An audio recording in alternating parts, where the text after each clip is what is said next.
Ya. Hola a todos, en honor al tiempo de quienes llegaron a la hora y de nuestro invitado Guillermo Larraín, vamos a empezar con nuestro webinar de hoy. Así que muy buenas tardes y bienvenidos a una presentación de nuestro ciclo de charlas Mirada Pacífico. Hoy, como les comentaba, contábamos con la presencia del economista Guillermo Larraín, que es coordinador del programa económico de la candidata presidencial de la democracia cristiana, Yasna Proboste, quien va a conversar con nuestro economista jefe y socio de Pacifico Research, Igal Mayenzo. Pero antes de dejarlos con Guillermo y con nuestro economista Igal, quiero comentarles un poco sobre Pacifico Research. Somos un research independiente que busca hacer un aporte en la profundización de nuestro mercado de capitales y la integración financiera con la región y el resto del mundo. Nuestra principal premisa es que la combinación de un enfoque científico y el juicio de expertos es la mejor manera de contribuir a generar retornos y comprender los riesgos. La evolución y profundización de los mercados latinoamericanos está haciendo cada vez más necesario el uso de estrategias basadas en datos y modelos.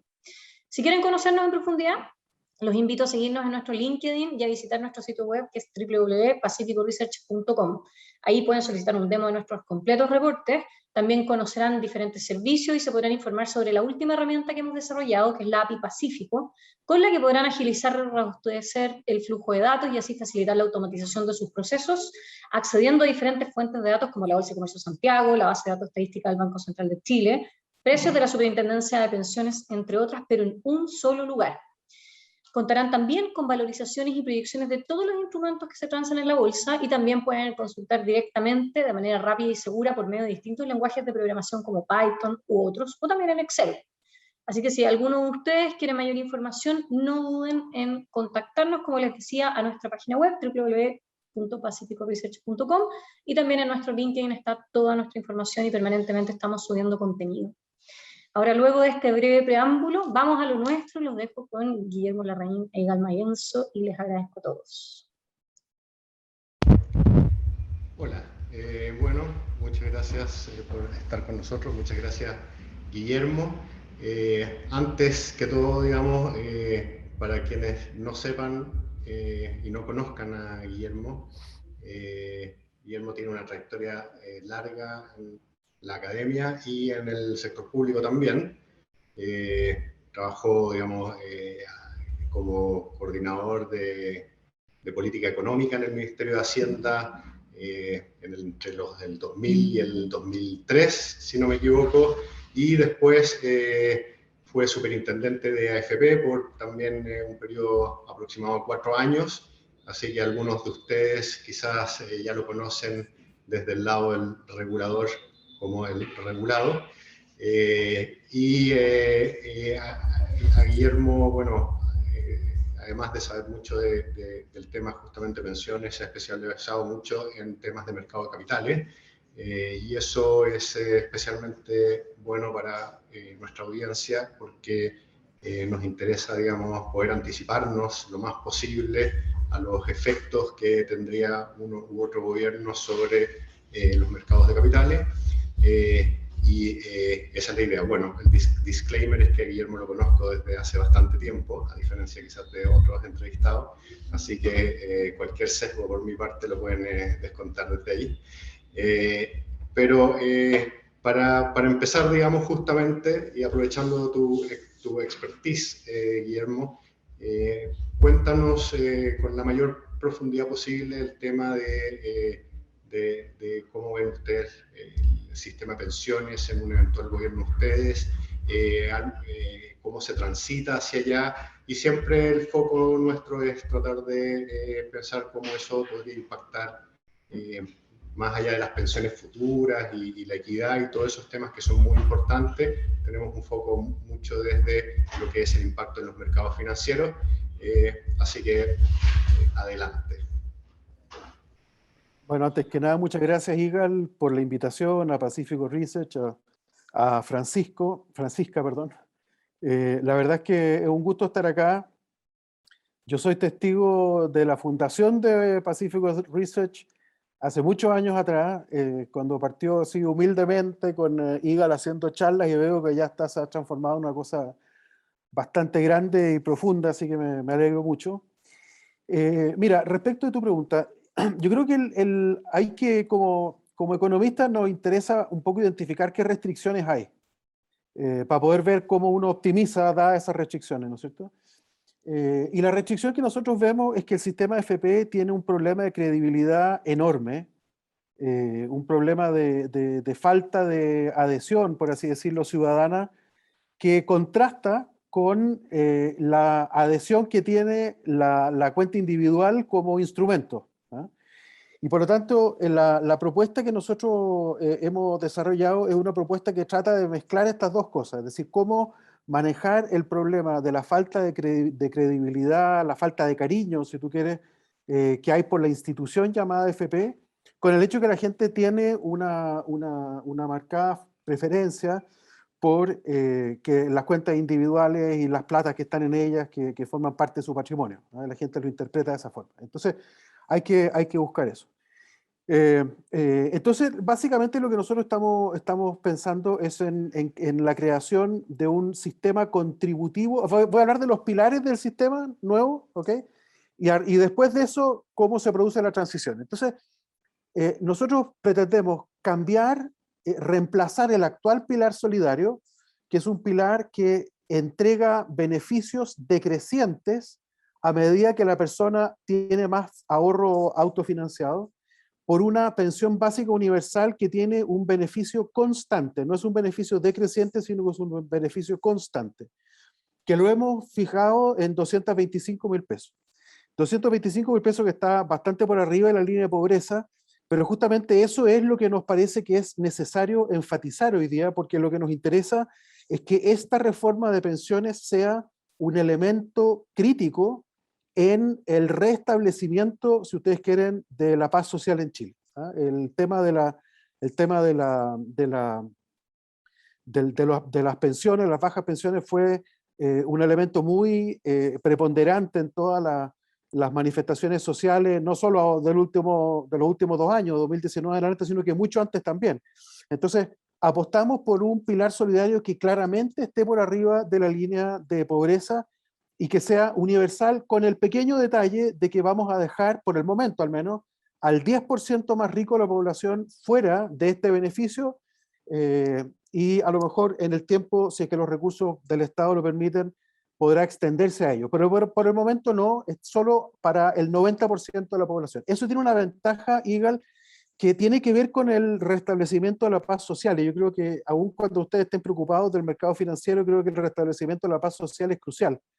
Y es que cuando tú lo haces de esta forma, es decir, dejando afuera el 10%, uno puede olvidarse de ir a pedirle a cada persona que se vaya a inscribir en el registro social de hogares o que tenga que hacer nada, porque al 10% lo podemos identificar perfectamente bien con un cruce de datos entre el registro civil y impuestos internos. Básicamente, con muy poco margen de error, uno puede decir quienes no tienen acceso, y el resto tiene todo acceso. Así que básicamente es fácil, es rápido de implementación, y por lo tanto creemos que esto tiene una virtud grande. Nosotros creo que en 6 meses podemos estar pagando las primeras pensiones, y eso deberá contribuir bastante a que este tema al menos se empiece a dar por superado.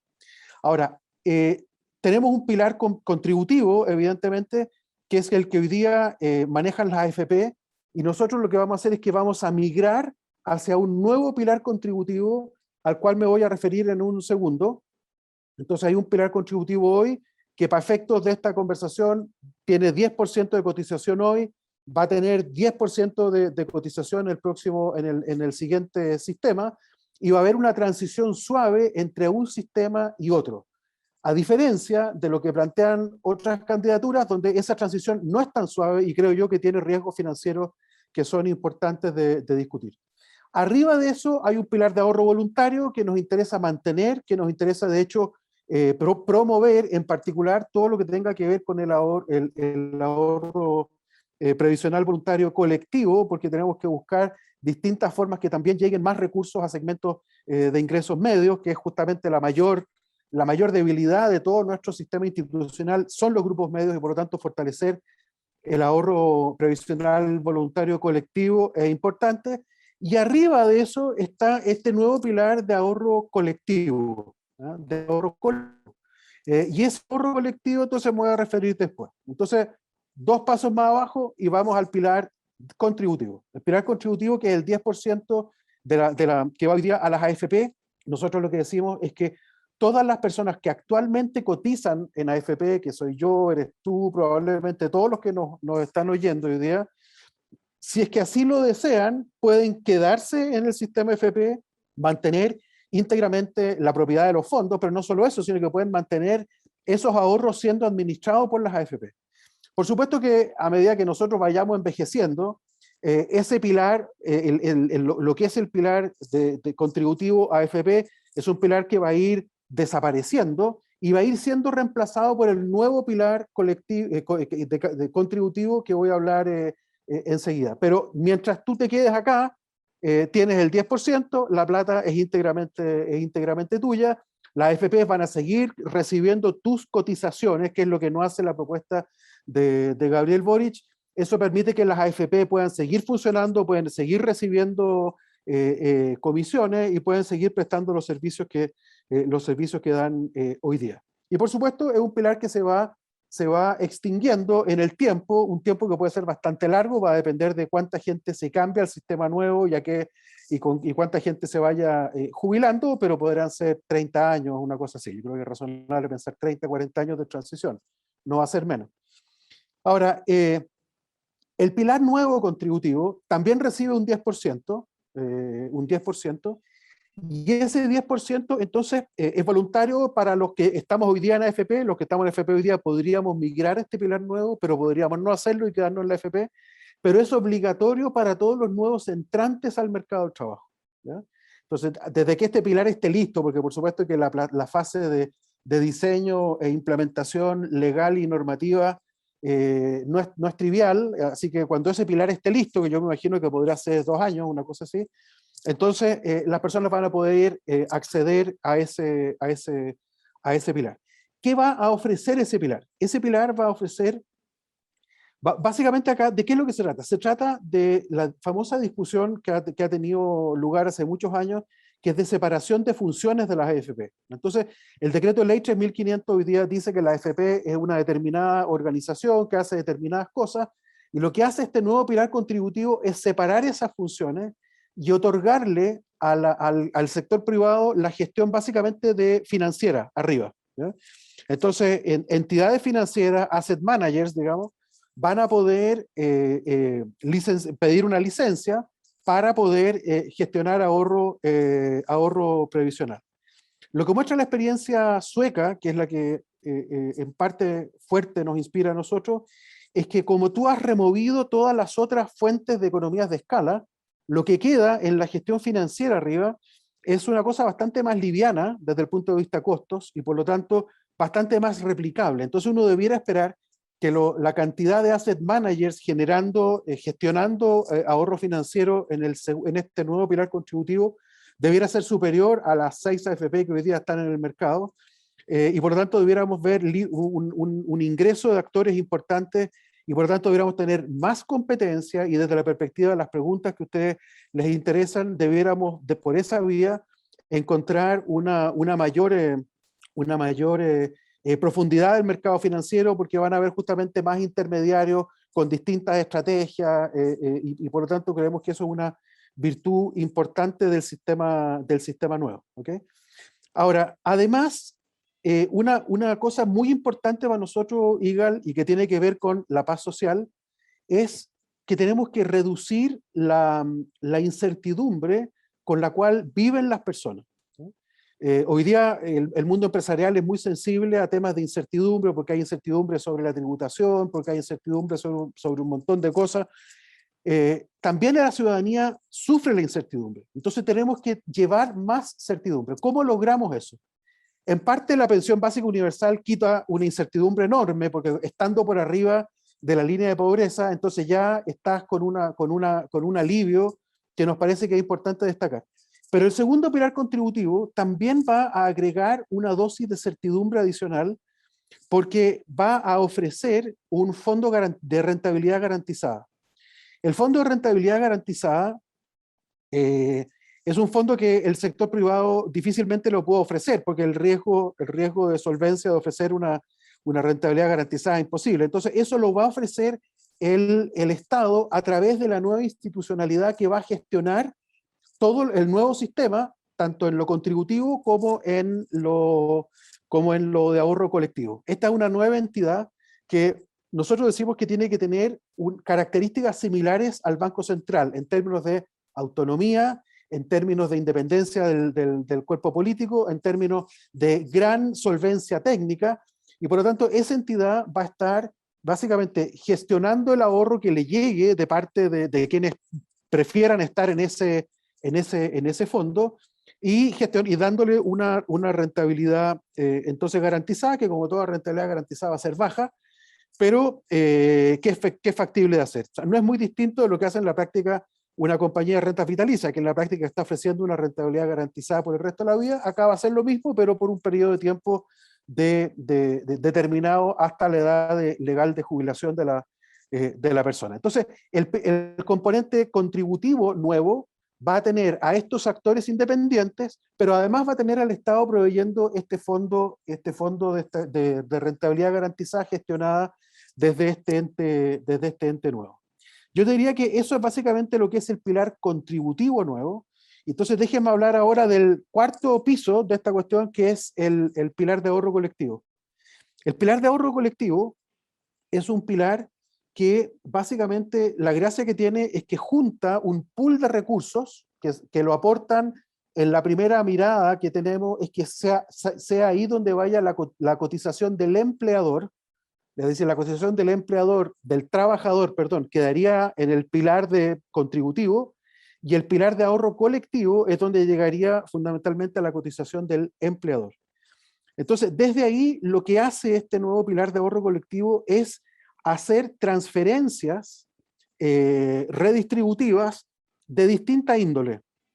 Un porcentaje que podrá ser inicialmente 1 o 2%, o sea, piensen ustedes que cuando esto llegue a 8, porque esa cotización del empleador, que hoy día es 0, va a subir a 6 u 8%. Ahí tenemos un debate del interior, hay gente que piensa en 6, yo pienso en 8, pero piénsense que fuera 8, ¿ya? Que fuera 8. Entonces, 1 o 2% de esa cotización dentro de 10 años podría generar un apoyo adicional a lo que haga la pensión básica universal en términos de transferencia intergeneracional. Es decir, eso es, si ustedes quieren, para ponerlo en términos bien claros, que una partecita de ese ahorro colectivo va a ser reparto puro, una partecita, 1, 1,5, 2%. ¿Ya?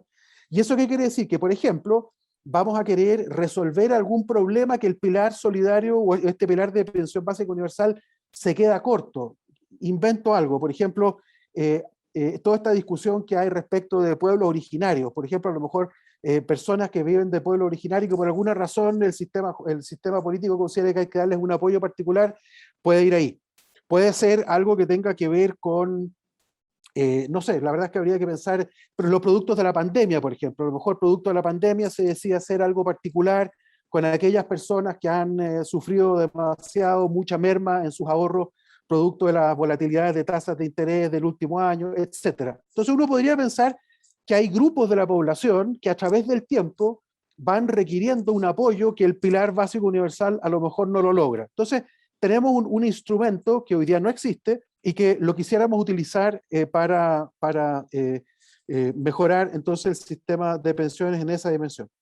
Y el resto, los otros 6 puntos o 7, va a depender un poco, van a un pilar entonces que es de ahorro colectivo, que tiene la característica que es, no hay elección. ¿Ah?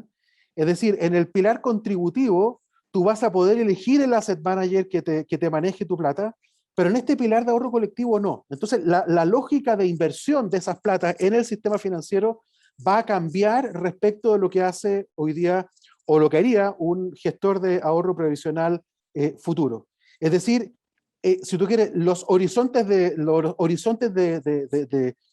madurez de los instrumentos nuevos que estarían en este pilar, que sería de capitalización, hay una parte la parte que es pura transferencia, que es puro reparto, ahí no hay capitalización, pero en todo el resto sí hay capitalización, y eso por lo tanto se va a poder gestionar de una forma distinta. Entonces, por ejemplo, tú podrías tener, qué sé yo, que haya invento, como cosas como tienen los canadienses, donde tú pudieras tener que de este fondo de ahorro colectivo se invierte en vehículos de inversión, por ejemplo, en infraestructura, no necesariamente a través del instrumento bono emitido por el gestor de la infraestructura, sino que directamente en la infraestructura misma. ¿Qué hacen más o menos los canadienses hoy día? Eso podría ser fondos de private equity, a lo mejor, que se metan en ese tipo, o fondos de infraestructura. Hay una cosa que también nos interesa mucho, y es que exista, que la ciudad, y nuevamente pensando en la lógica de la paz social, la ciudadanía perdió de vista que el ahorro previsional también les ayuda a ellos. Entonces, ¿cómo hacemos para que este ahorro colectivo pueda también llegarle, por ejemplo, al desarrollo de políticas que son importantes para el Estado de Chile? Estoy pensando, por ejemplo, en transición energética. ¿Ah?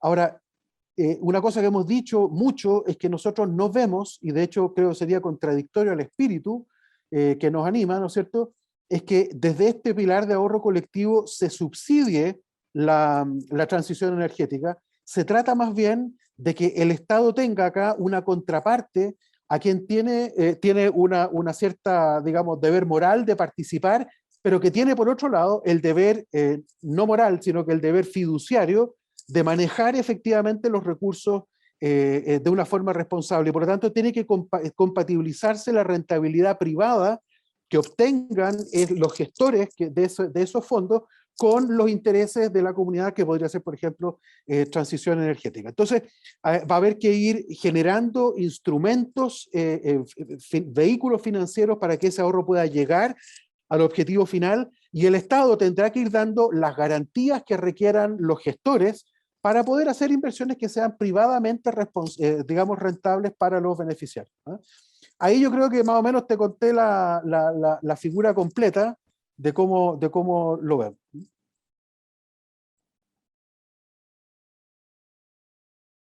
Espérate, no te oigo, estás como en silencio, Iván. Ahí sí. Ahí sí, ahí sí. Ahí sí, disculpa, ya. Para englobar y entender.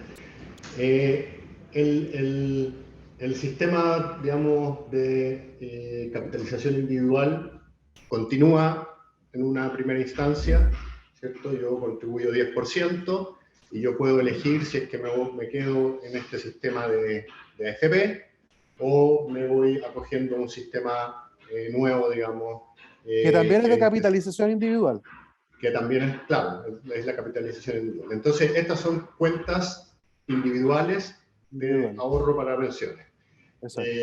Y todo esto, ahora, esto sigue pagando pensiones al modo que lo hace hoy. Cuando yo me jubilo, depende cuánto acumulé, con cuánto me pensiono. Ahí hay un tema que se ha levantado bastante, que es qué pasa si a mí me toca jubilarme justo un año malo, ¿ya? Un año que la rentabilidad cayó y qué sé yo, y mi pensión cae, por tanto, 15%, justo encima que han pensado en alguna forma de generar un seguro intergeneracional, de modo que podamos suavizar estas fluctuaciones, o eso todo reposa en el pilar universal. O sea, ya el hecho de tener un colchón inicial que no es 0, sino que es 225, te reduce bastante la caída. Claro. Eso es lo primero. Lo segundo es que si es que fuera un problema masivo, probablemente uno debiera recurrir a ese pedacito del componente intergeneracional del ahorro colectivo, donde se pudiera efectivamente hacer este tipo de transferencias. Yo me imagino que para la gente que se ha estado jubilando ahora último, por ejemplo, a raíz de los cuartos retiros y toda esta cuestión, entonces me imagino que ahí uno pudiera efectivamente pensar en que haya alguna cosa que se pudiera hacer, ¿no? Ahora, por supuesto que este es un pilar que es crecedorcito, no es un pilar que ya exista, es un pilar que vamos a tener que crear, es un pilar que por lo tanto va a estar acumulando recursos durante muchos años, y por lo tanto yo no contaría mucho con ese pilar para este tipo de transferencia en el corto plazo. En el corto plazo yo creo que el gran esfuerzo va a ser el esfuerzo del pilar básico, de la pensión básica universal, y este otro pilar, a medida que se solidifique, que entre en régimen, entonces ese va a poder ir incrementando recursos y teniendo más flexibilidad para hacer cosas, pero por el momento me parece que no hay mucho espacio. Ya, el pilar universal, o sea, la pensión universal, básica universal de 225.000 pesos, Esto es a cargo del erario público, digamos, de impuestos. ¿Y Sí. qué condiciones hay que cumplir para recibirlo? ¿Solo cumplir una edad? ¿O haber cotizado un número de años? ¿O es universal? No, Para cualquiera que cumple es para una edad. cualquiera, es para cualquiera. Es pensión básica universal, y como te decía, solo excluyendo por el momento al 10% más rico, el resto todos tienen acceso a eso. Efectivamente, Perfecto. muchos sistemas de pensiones excluyen, ¿no es cierto?, a personas, ¿ah? Y te dicen, si usted no tiene más de 10, 15, 20 años de cotización, no tiene derecho a nada. Me parece que no está el horno para bollos, como se dice regularmente, como para poner ese tipo de condiciones hoy día, en particular para gente que ya no tiene opción. Es decir, una persona que ya no cotizó porque ya fue informal, porque ya le tocó vivir la crisis de los 80, después la crisis del 97-98, del 2008, ya no podemos hacer nada con ello. Entonces yo creo que lo mejor es, y lo más simple, es decir, esto es para todo el mundo. El costo de esto es 3 puntos del producto, pero como reemplaza al pilar solidario, que ya te está gastando 1,2 puntos del producto, 1,3, entonces el costo adicional es 1,7, y nos parece que es un esfuerzo que vale la pena hacer por esto de la paz social, ¿ah? Entonces, lo que hace nuestra propuesta, y creo que se ha mirado un poco en menos por parte de la gente, es que juega con estas dos cosas. Sosteniblemente te dice, acá hay un incremento en pensiones para todo el mundo desde el día 1 en una cantidad sustantiva. O sea, si tú tomas los datos de la superintendencia de pensiones, los incrementos van a ser pero sustantivos, 60-70% para las personas que tienen, por ejemplo, un retiro programado de renta, de seguro de sobrevivencia. Entonces, la verdad es que creemos que es un impacto bien importante. Pero además está esta otra cosa que yo le asigno mucha importancia, que es una institucionalidad que opera mezclando lógicas distintas, porque el ahorro individual, la capitalización individual sigue siendo importante, pero hay más lógicas, hay más instrumentos, vamos a poder hacer más cosas. Y eso nos da más capacidad de maniobra que la que tenemos hoy día. Claro, este otro pilar, el pilar colectivo, que vamos a empezar a contribuir, digamos, gradualmente hasta llegar a 6-8%, como tú dijiste. ¿Cuándo empieza, o sea, aquel que está por jubilar quizás lo contribuya y nunca lo use?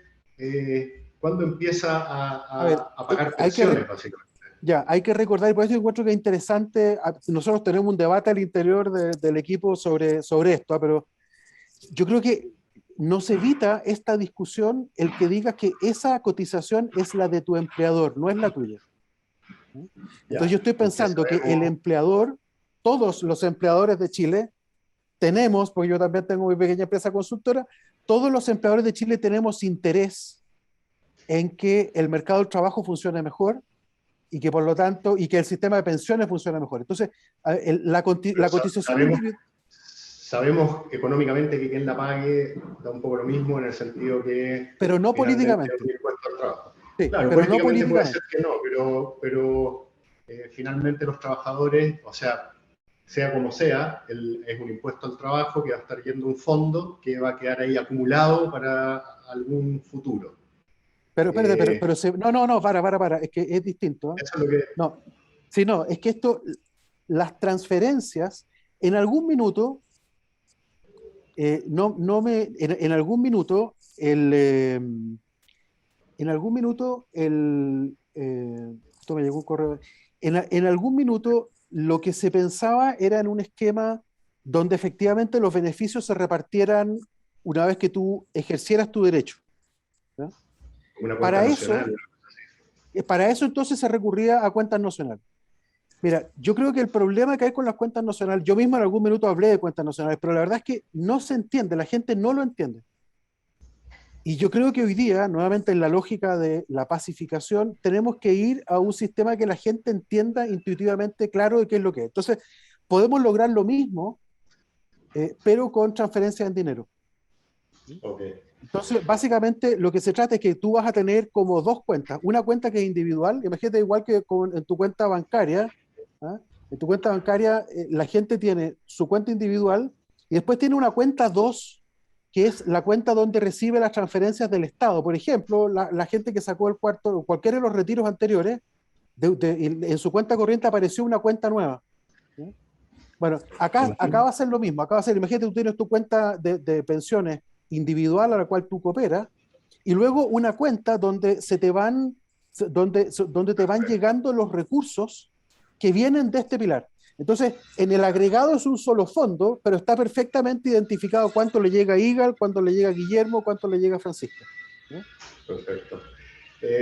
Pasando no mucho a otro tema, pero un poco a otro tema, un tema que es bastante polémico, que ha sido el tema del cuarto retiro. Y dado que la candidata Proboste ha sido muy enérgica en apoyar el cuarto retiro, genera dudas respecto a cuál es la visión técnica que tienen ustedes respecto a las consecuencias, todo lo que ha levantado el Banco Central, ¿cierto? Y otros economistas respecto al tema del cuarto retiro, y de ahí en adelante, o sea, cómo asegurarnos que esto es el último retiro y que la próxima vez que hay no sé, un evento, nuestro país está sujeto, digamos, a eventos fortuitos y, bueno, otro retiro, metamos el otro retiro, que no hay un afán de repartir toda esa plata de las FPI y terminar sacándola. No, evidentemente que esa no es la idea. Déjame partir por una reflexión anterior. Yo creo que gran parte del problema que hemos tenido con los retiros tiene que ver con dos responsabilidades de este gobierno. La primera, que se ha dicho mucho, ¿no es cierto?, es que llegó tarde con las ayudas, con los IFE, y se puso las pilas demasiado tarde de que en realidad esto era masivo, de que en realidad afectaba a la clase media, y se generó un equilibrio político a favor de los retiros, ¿ya? Esa es la primera culpa, pero hay una segunda que no se ha dicho mucho, y tiene que ver con que en un sistema presidencial el que impone disciplina es el presidente de la República. ¿Sí? Entonces el problema es que cuando tú tienes un presidente muy débil como este, que no es capaz de organizar a su propia coalición, entonces es todo el sistema político, todo el parlamento, que está dividido en grupitos muy chiquititos, todos los cuales están en competencia. ¿Ah? Y eso hay que entenderlo, no hay que jugar, hay que entenderlo que eso es así. Entonces, creo que lo que cambia ahora, y por qué si es que ocurre, sí es el último, y es lo que hemos estado trabajando con la senadora, es justamente de que este sea el último, porque ahora sí hay autoridad. ¿Cuál es esa autoridad? Bueno, nosotros esperamos que sea ella, ¿no es cierto?, que como líder de esta coalición que pretende gobernar, necesita que no haya más recursos. ¿Ah? Entonces ella reemplaza, y cualquiera, la verdad es que me imagino que lo mismo le va a pasar a cualquier candidatura que esté ya con la aspiración de gobernar, que va a ordenar a sus sectores políticos detrás de esta idea de que es insensato seguir sacando plata de esta forma. Entonces, ¿por qué es la última? Es porque ahora se va a ir restableciendo, desde ahora, desde 3 semanas más, se va a ir restableciendo el orden del sistema presidencial, y este gobierno, que no lo pudo hacer porque el presidente es muy débil, será reemplazado ya dentro de poco por una coalición cualquiera que llegue en primer lugar, que sí va a tener entonces el interés y la capacidad de ordenar a sus huestes en torno a que esto no es deseable. Yo diría por eso es la última. Ahora, respecto a los efectos indeseables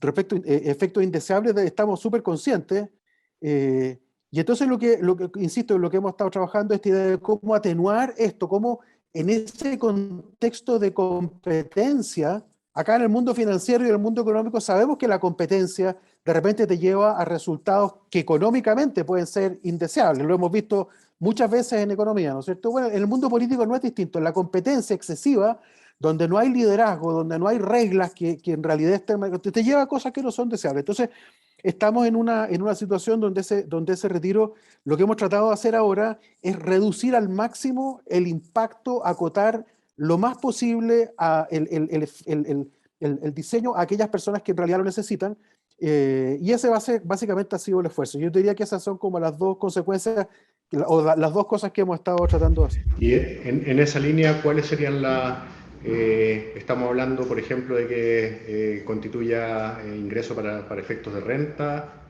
que se paguen cuotas, cuáles son las posibles mitigantes más allá del tema de las rentas vitalicias, que ese es un tema ya... No, es que eso lo dejamos de lado porque eso es absolutamente imbancable, ¿no? Eso está fuera, ¿ya?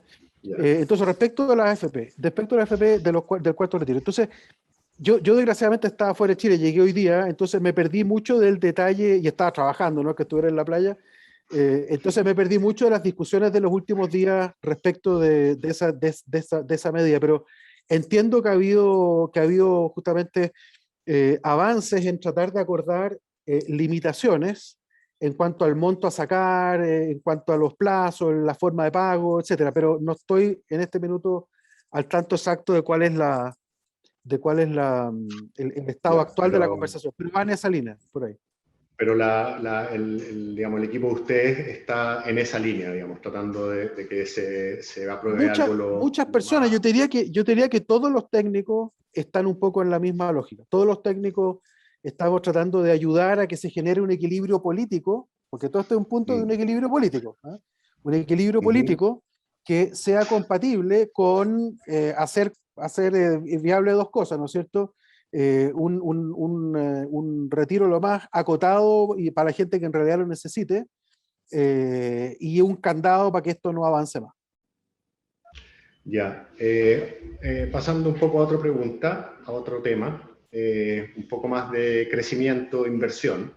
Yo diría que es, digamos, difícil de discutir que frente a estos cambios institucionales que se quieren introducir, más la incertidumbre, digamos, proveniente de la crisis social en sí y la crisis institucional que vivimos, más aumentos tributarios que están proponiendo desde la campaña usted, todo eso tendrá un efecto adverso sobre inversión y sobre crecimiento. Creo que pensar que se puede hacer todo eso y que la inversión y el crecimiento ni se alteren es un poquito difícil hacer ese caso. Pero uno sí puede hacer cosas para contrabalancear. ¿Qué cosas están pensando ustedes, digamos, para apoyar la reactivación económica, para incentivar la inversión que se ha visto tan dañada y que todavía no la vemos recuperarse en el corto plazo, digamos, no medidas, digamos, para incrementar el crecimiento potencial y la productividad de la economía en el largo plazo, sino cosas más de corto plazo para generar ese tipo de incentivos? Mira, yo voy a decir algo que parece como trillado, pero que hay que pensarlo bien, porque si no parece trillado efectivamente. La razón por la cual hoy día Chile está en la situación en que está, por la que porque ha habido salida de capitales, porque ha habido los problemas que han habido, tiene que ver con la situación política y social, ¿no? Entonces, la principal bandera de lucha en este sentido es generar creíblemente condiciones que contengan y canalicen todo el descontento, toda la tensión social y política de una forma constructiva. Yo creo que nosotros lo hemos hecho y nuestro programa va exactamente en esa dirección, no de forma voluntarista. O sea, siempre tiene que haber algo de voluntarismo, porque si no, uno no estaría acá. Uno siempre trata de hacer cosas que vayan en determinado sentido. Pero yo creo que la idea de hacer compatible una economía que, reposando fuertemente en el sector privado, simultáneamente le haga un giro a la forma como el Estado opera en la economía y cómo opera en la sociedad, a nosotros nos parece súper importante. Por ejemplo, y creemos que va en la dirección de pacificar y generar condiciones para el crecimiento. La reforma de pensiones que les acabo de mencionar va exactamente en ese sentido. O sea, simultáneamente esa reforma lo que te está dando es un incremento en pensiones sustantivo, importante, reducción de incertidumbre relevante, un canal para viabilizar, o más bien para canalizar ahorro hacia inversiones de interés público que mucha gente en la izquierda y en la centroizquierda lo considera que es necesario y que es importante que eso se canalice bien. Eso yo creo que va a ir va a ir conteniendo y dando la idea de que efectivamente estamos dando un paso adelante, estamos dando un giro en la forma como se produce el desarrollo.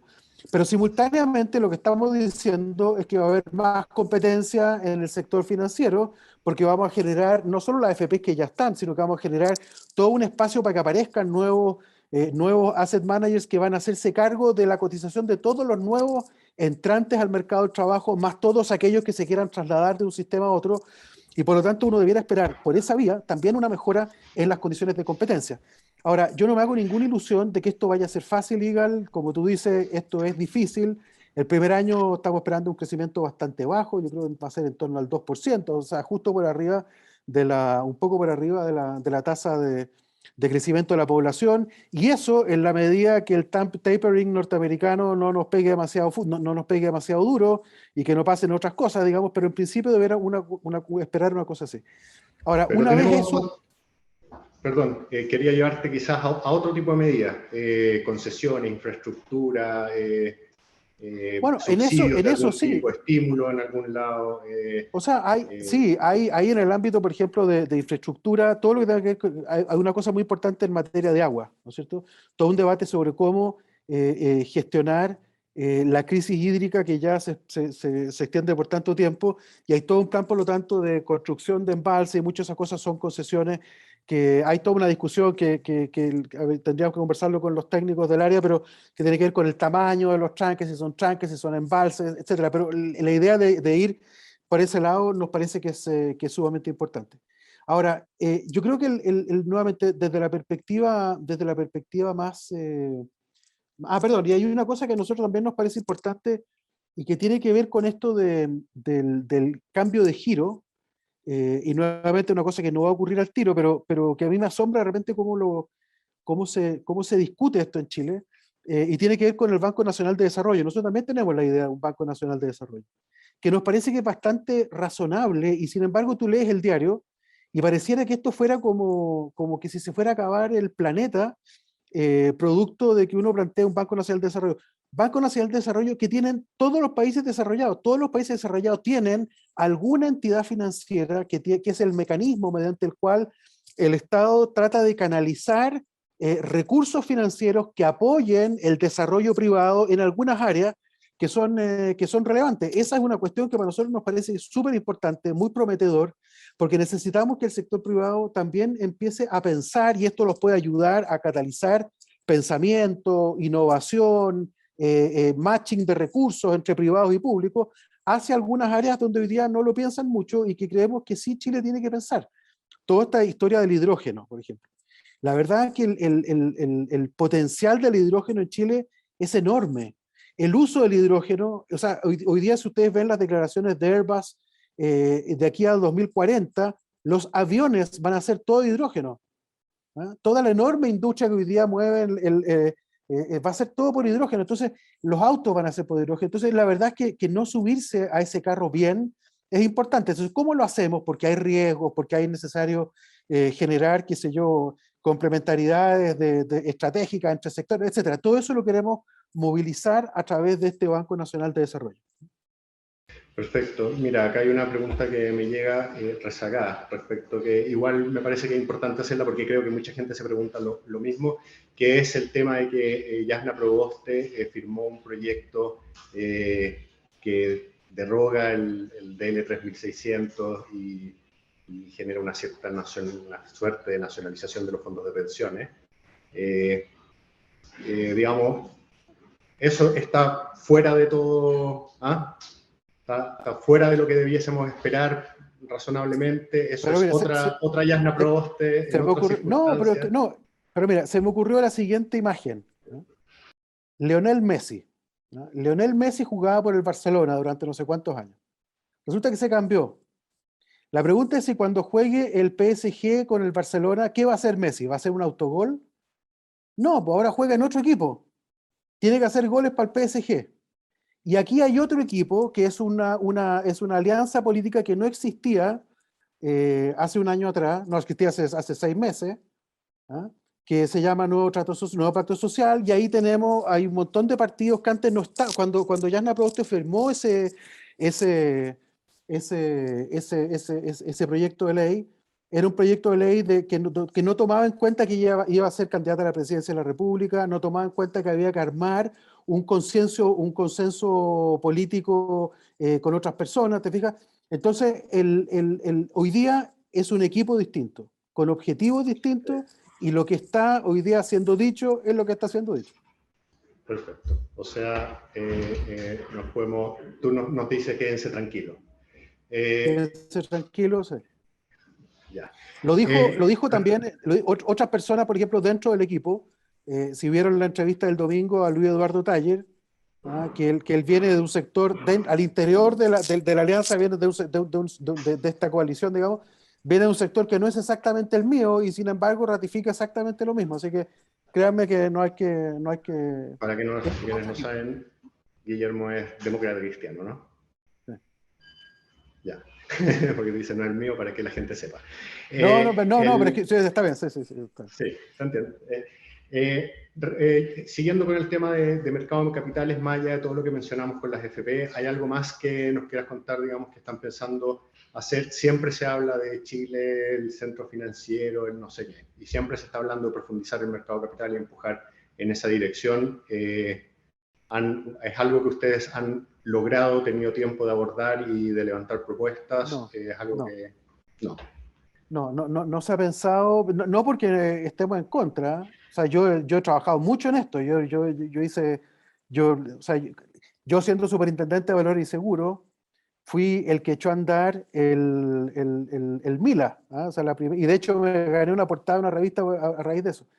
Entonces yo siempre he creído en la integración de los mercados latinoamericanos, eso parece que es súper importante. Ahora, la verdad es que la región en sí misma hoy día está en un estado bastante malo, entonces como que no es quizás estar a la orden del día, pero siempre he creído que eso es algo, en lo personal, creo que eso es algo valioso y que hay que tratar de promover, pero la verdad es que como ustedes saben, la candidatura de Yasna Proboste en la práctica lleva 2 meses, entonces ha sido una labor muy intensa. Yo llegué recién, además yo llegué hace menos tiempo que el resto del equipo, y por lo tanto hay muchas cosas que no hemos visto y que por lo tanto uno tiene que ir pensando más bien constructivamente cómo subirse a iniciativas que pueden venir de repente del sector privado, que pueden ser interesantes, pero en un contexto donde hay, como decíamos, restricciones. Una de esas restricciones, por ejemplo, tiene que ver con los temas tributarios. El tema tributario, mucha gente ve los temas de integración o de Santiago Centro Financiero a través de la lupa de lo tributario. Yo me acuerdo, yo siendo superintendente, siempre les decía, cuando me venían a ver la gente que estaba trabajando en eso, ¿por qué siempre me vienen a hablar de impuestos? Yo era superintendente y todo el mundo me pedía exenciones tributarias, y ese precio uno, no depende de mí. Segundo, seamos más creativos, imaginemos cosas distintas que puedan hacernos, adquirir ventajas comparativas, pero si la única ventaja comparativa posible es la tributaria, estamos mal, no vamos a llegar muy lejos. Tenemos que pensar en cosas distintas. Por ejemplo, porque uno puede pensar, por ejemplo, lo que hicieron los canadienses con el sector minero, ¿no? Entonces, ahí hay un enfoque que a lo mejor tiene elementos tributarios, pero es un enfoque mucho mayor que lo tributario. O sea, lo tributario es como un insumo de una cuestión más grande, pero no decir que lo relevante es lo tributario, porque si no quedamos cortos. Ya que hablaste de lo tributario, hablemos de lo tributario. ¿Cuáles son las subas de impuestos que proponen? ¿Cuáles son las que debiésemos esperar en un corto plazo? O sea, las que sí o sí van y van luego. En el corto plazo, yo diría que en el corto plazo, lo más claro es lo que ya avanzó este gobierno, que tengo que ver con exenciones y con revisión de todos los loopholes que puede tener el sistema tributario. Eso es el principal, de hecho, es el principal componente individual que agrega recursos a la reforma tributaria, como el 40% de todos los recursos provienen de eso. Ahora, eso implica varias cosas: identificar esos loopholes, cerrar esas fuentes de elusión, pero además implica otras cosas que tienen que ver con el fortalecimiento de impuestos internos, con repensar, refortalecer la norma antielusión, tiene que ver con avanzar, ojalá, en todo lo que tenga que ver con la identificación de los beneficiarios finales, justamente para que si te quedan loopholes sean lo más acotados posible, etc. Yo creo que lo principal es eso. Luego hay un componente también que tiene que ver con otros elementos que son más, donde hay más debate, y lo que hay es el concepto, pero el detalle está menos desarrollado, para serles bien franco. Pero sí se espera tocarlo. Por ejemplo, estoy pensando en toda la postergación Ganancia capitales. ¿Cómo? Y exención de impuestos a las ganancias capital. Es que es justamente eso es lo que no está hoy día sobre la mesa, porque es lo que está discutido. No, eso no. Pero lo que yo quiero, y yo creo que tenemos que armar un discurso para convencer a todo el mundo empresarial, a todo el mundo financiero, de que la única forma de que este país salga adelante, y nuestra idea, nuestro objetivo es que el país salga adelante, es que todos pongamos de nuestra parte. Si es que empezamos planteando de que va a ser todo un desastre porque van a subir los impuestos, yo creo que desgraciadamente la cuestión no va a funcionar. O sea, para la paz social requiere que todo el mundo sepa que está aportando algo que es proporcional a su fuerza, yo diría, ¿no?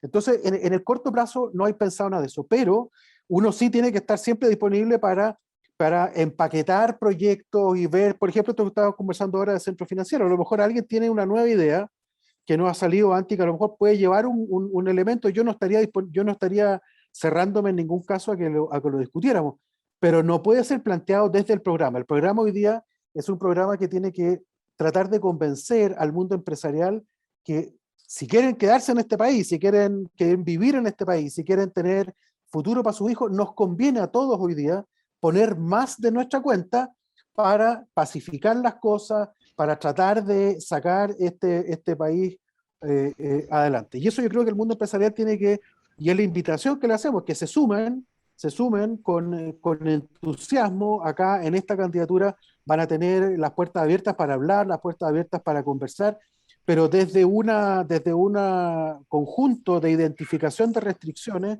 que nos parece que sí tenemos que estar de acuerdo. O sea, yo creo que no hay espacio como para pensar distinto en la identificación de esas restricciones. Respecto a la convergencia fiscal, ¿qué están pensando? Digamos, gana Jasna Proboste en segunda ronda? Yo voy a hacer mis estimaciones para mis clientes. ¿Qué le pongo al déficit fiscal para los próximos años? ¿Qué es lo que están pensando en términos de poder hacer consolidación fiscal? ¿Hasta dónde debemos esperar que llegue la deuda PIB? ¿50, 60? Mira, lo que pasa es que desde el punto de vista de deuda tenemos margen todavía. Hay que pensar que todo el mundo le ha pasado en estos años que ha deteriorado su situación fiscal de una manera notable, así que este es un problema global, y por lo tanto no tiene demasiado sentido que uno ahora empiece a... De hecho, yo estaba en contra, totalmente en contra de lo que ha hecho este gobierno de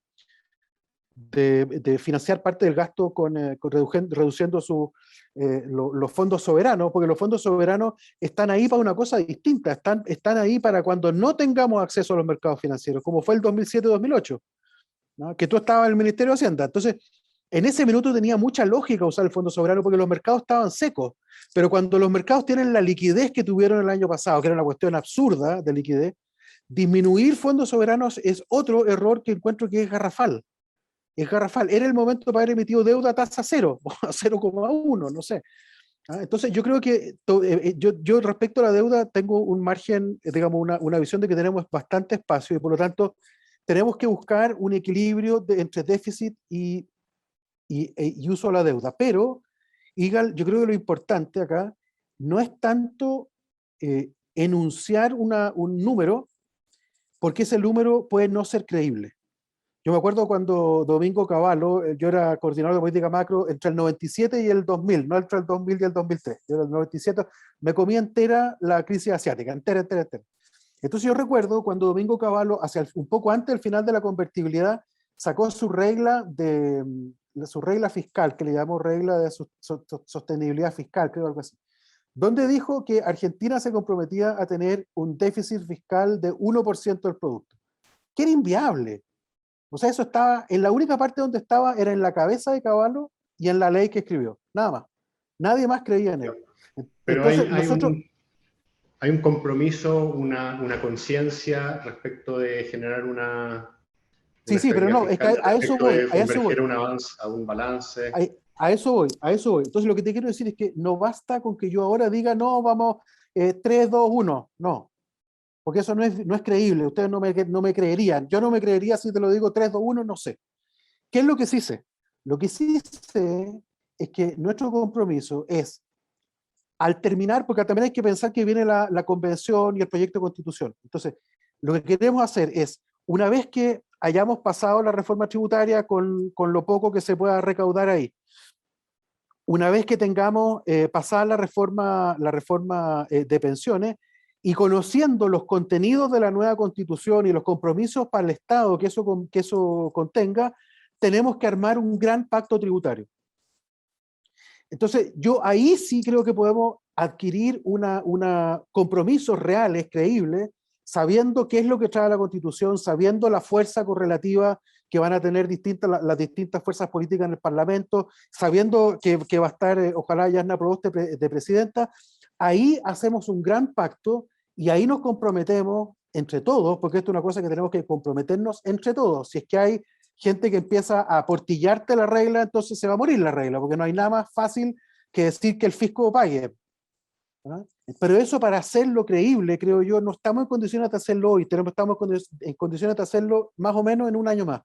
En un año más, conociendo ya los contenidos de la Constitución, vamos a poder llegar a una buena regla fiscal que nos comprometa a todas las fuerzas políticas a una convergencia en el déficit que es absolutamente necesaria y a una limitación del incremento de la deuda. Pero hoy día no estoy en condiciones de dar un número porque te mentiría. Para ir cerrando, una última pregunta flash. Autonomía del Banco Central y mandato. ¿Cuáles son los pensamientos de ustedes al respecto? Ya, aquí voy a... mira, el programa no dice nada sobre el Banco Central y no dice nada en parte porque esto es un tema que es constitucional, no es de gobierno en realidad, pero quienes discutimos de este tema, porque hay mucha gente que habla, pero para nosotros el Banco Central es una piedra angular de esta cuestión. O sea, ¿cómo uno logra la paz social? Y uno no logra la paz social solamente sumando demandas y cargársela a la cuenta del fisco, que es lo que alguna gente hace. Alguna gente dice, no, para paz social lo que hay que hacer es sumar, y enseguida pasarle la cuenta al fisco. Nosotros creemos que no. Es más complejo que eso. Para estabilizar las expectativas de todos los actores, y yo por esto no solo hablo del mundo empresarial, yo creo que el Banco Central tiene una reputación que excede con creces al mundo empresarial, ¿no? Y para todo el país, yo creo que el Banco Central es una especie de piedra angular, es una especie de institución clave que nos garantiza que hay al menos ciertas cosas que se están tratando en forma profesional, en forma adecuada, y por lo tanto estamos a favor totalmente de su autonomía. Ahora, sobre los objetivos, que eso es algo que va a ver la convención, sobre los objetivos, uno sí tiene que abrir la mente de que hay otros países que con bancos centrales tan buenos como el nuestro, que sí le han ido asignando otros objetivos al Banco Central. Por ejemplo, el caso más claro es Estados Unidos, ¿no es cierto?, que desde el principio tiene un doble objetivo de inflación y desempleo. Para mí no me genera ningún... Creo que hoy día el Banco Central lo sé. Es que lo que pasa es que en los hechos el Banco Central lo tiene. Y es más, mucha gente critica lo que pasó en el 97-98, de donde yo fui el testigo por la primera fila, porque mi cargo era coordinador de política macro. O sea, yo era el que discutía con el Banco Central durante la crisis asiática. Lo que yo creo que pasó ahí, y que es muy importante de resaltar, es que hubo aprendizaje institucional. El Banco Central no hizo un mea culpa explícito, pero lo hizo en los hechos. Y yo creo que ese aprendizaje institucional hay que meterlo dentro de la ecuación, porque no es una cosa que uno diga, estos tipos juran que pueden volver a repetir los 98. Yo creo que no es cierto eso. Hoy día hay un nivel de coordinación, creo que es mayor, ¿eh?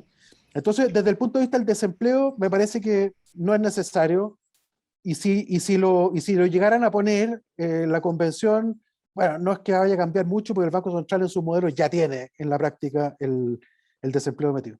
Ahora, respecto de otras cosas, por ejemplo, Nueva Zelanda le puso esto como objetivos de cambio climático. Yo francamente lo encuentro absurdo.